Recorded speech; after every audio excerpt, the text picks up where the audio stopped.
A federal background check and an FBI fingerprinting session because you just followed me in the empty alley. Abandoned building behind me should not be abandoned. Built in 1840 was a warehouse. Great little place. Now the steps there lead to Mississippi. Those people walking would have been ship smashed. Great location for a warehouse. The problem was in 1853. See, yellow fever is probably the worst killer in New Orleans history. We've had wars, we've had other pestilence, we've had serial killers, but yellow fever took thousands every summer. They didn't even know it was mosquitoes till the early 1900s. They thought mealy. It's invisible stuff that comes from corpses in cemeteries. It was wrong. Completely made up. It made sense to be afraid of a rotting corpse, but that wasn't the point. Mosquitoes cause yellow fever. So, this building, warehouse, great location. In 1853, the worst yellow fever epidemic in New Orleans history hit. That's the year a tenth of the population died in 3 months. More than 13,000 people died in New Orleans in 92 days. I mean, more than 15,000 people got sick. It overwhelmed the healthcare system. So the city said, hey, look, this warehouse just happened to be empty. So they commandeered it, made it into an overflow hospital. It became the death house of New Orleans. Here's the problem. If people think corpses cause yellow fever, and thousands of corpses get stored here in the summer of 1853, when the yellow fever epidemic's over, nobody wants to store their rice and beans and sugar and coffee and tobacco in your warehouse anymore, because you're the death house. They don't want anybody to get yellow fever corpsey juice all over your sugar and stuff. So this place stayed the death house in New Orleans for almost 50 years. Awful. So we think a couple thousand people died here on records that summer.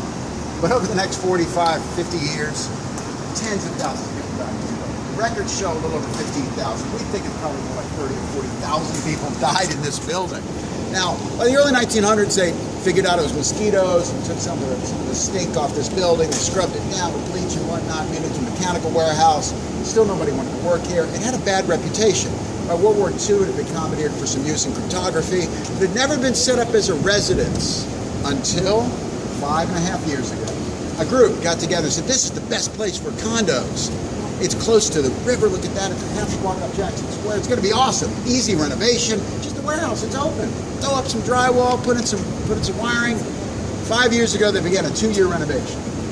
First year, 11 people were zapped. When I say zapped, they got electrocuted. Nobody died. People sent to the hospital with electrical injuries. Now, over the next 3 years, 2 different electrical contractors, twice OSHA shut it down. More than 100 people have been electrocuted working on this building for the 5.5 years it's been here. The most recent was a month ago. That refrigerator, somebody goes to plug it in, gets knocked across the room, and they shut it down again.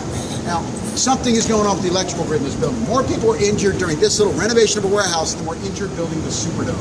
It's crazy. It's the most dangerous modern workplace in New Orleans.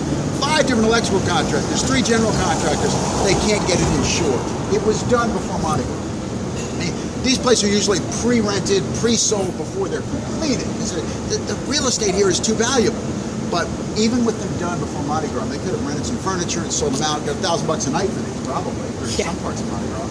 They couldn't get insurance on any of them because they're afraid somebody's going to plug in a toaster oven and get zapped. And that's how bad it is. So they don't know what they're going to do yet. They've been trying to sell and pre-lease.